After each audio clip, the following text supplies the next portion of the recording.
Nick, we head into this weekend's game after a mini break, 12 days without a match. You must be itching, and the players must be itching to get back out there. Most definitely, yeah. I think the break's been good for us. We're obviously itching to get back, and there's been a sustained period of sort of 2 games a week for a lot of the season. I think by choice we would have probably played last week, but that wasn't possible. So we made the most of the break. We've had time to freshen up the players, and spoke about giving 1 or 2 a breather, and also get 1 or 2 others up to speed. So it's been really good for us. We've worked on 1 or 2 things. But most definitely we're looking forward to recommencing the games. We spoke last week about how the break would give the injured players a chance to recover. Has that been the case? Yeah, in some instances, yeah.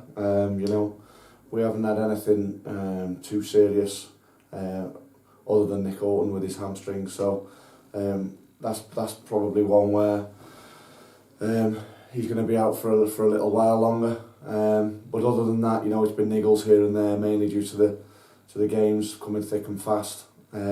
So we've managed to clear up 1 or 2, and that gives us plenty of competition going into this next period of games. Looking ahead to Hereford on Saturday, they've conceded 10 goals in the last 3 games. 5 of them came at Chester at the weekend.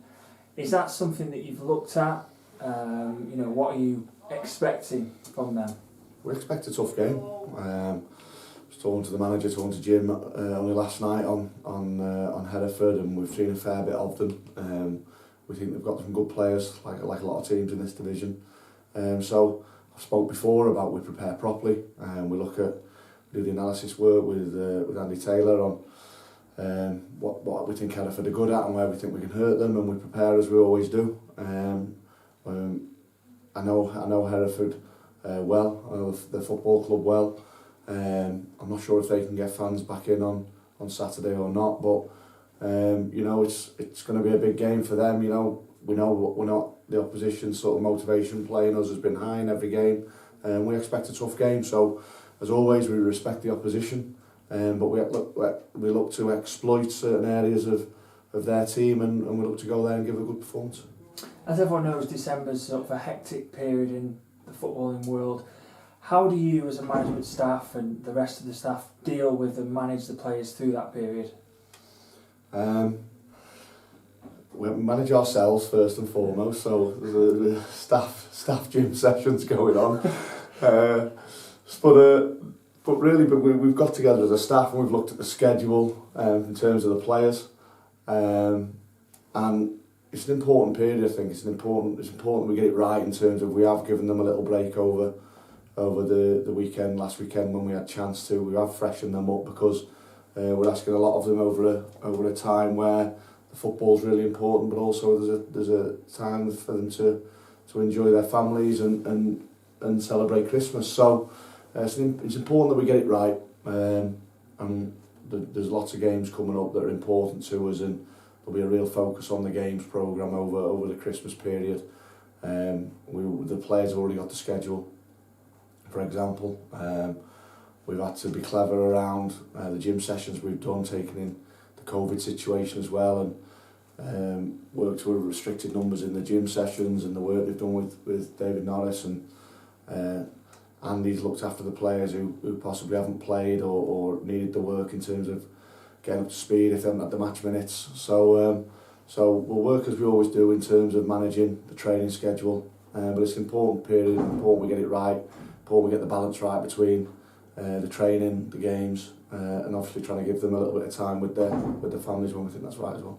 Is this also where the full depth of the squad comes into play? Using players that are on the fringes and things like that?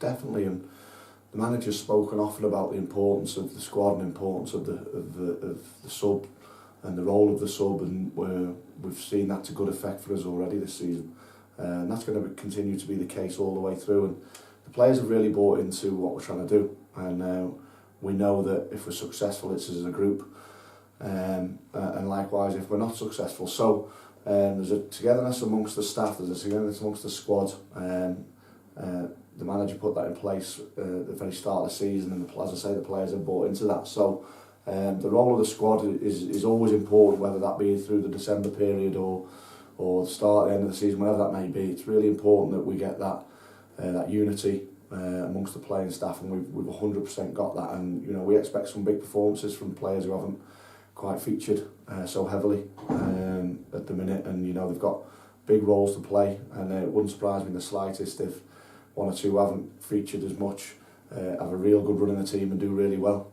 So it's for us as a coaching staff to make sure the players are ready, to keep developing the players as individuals, as well as obviously working on the units and the teams going into the game. So Andy and Chuck and Gareth have done some real good work on the players who've needed a bit more work, and we've also worked on the team and the 11 who will be fortunate enough to start on Saturday. So you're right, it's going to be important that all the players are fit and well and ready, and it's important as staff we get that right in terms of the training, and making sure we manage minutes and we pick the right teams, and we plan ahead in terms of our team selection if possible, and the players give us headaches in terms of making sure they play well, making sure they train well.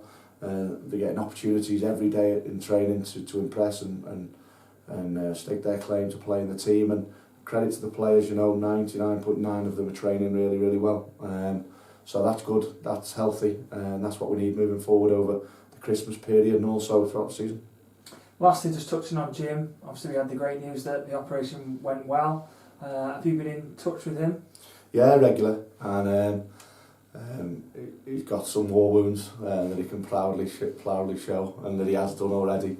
But it was great news for the whole club, you know, that everything had gone so well. Give us such a lift when we knew that the operation had gone well and that he was back home, and we're absolutely delighted for him first and foremost and his family. And as I say, he's a big miss to us around the place, certainly the staff. And the camaraderie around the place, we miss him a lot, and also obviously his football knowledge. But you know, we're batting on, and it's good that things have gone so well, and we want him to recover properly. It's great news that he's now back at home, and also I think it's good for him and good for us that he can be in contact with the players like he has been. He can be in contact with me like he regularly has been, and I'm sure he wants that to continue, and it actually gives him probably more time to sit back and reflect and look at things from slightly further away and add input that way. And he's certainly doing that. You know, all the clips and all the videos and all the analysis he's getting, and we're in constant touch, in contact about that. So yeah, that's great news for him, his family first and foremost, that he's out, and he'll be itching to get back soon, no doubt. But it's important he takes his time to recover and get over what's been a major operation for him and a major time in his life.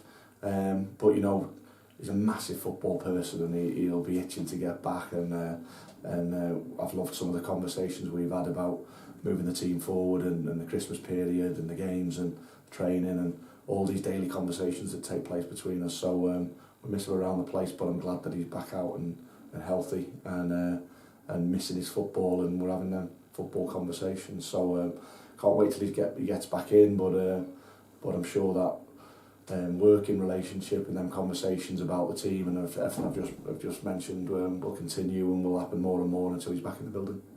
Cheers, Nick.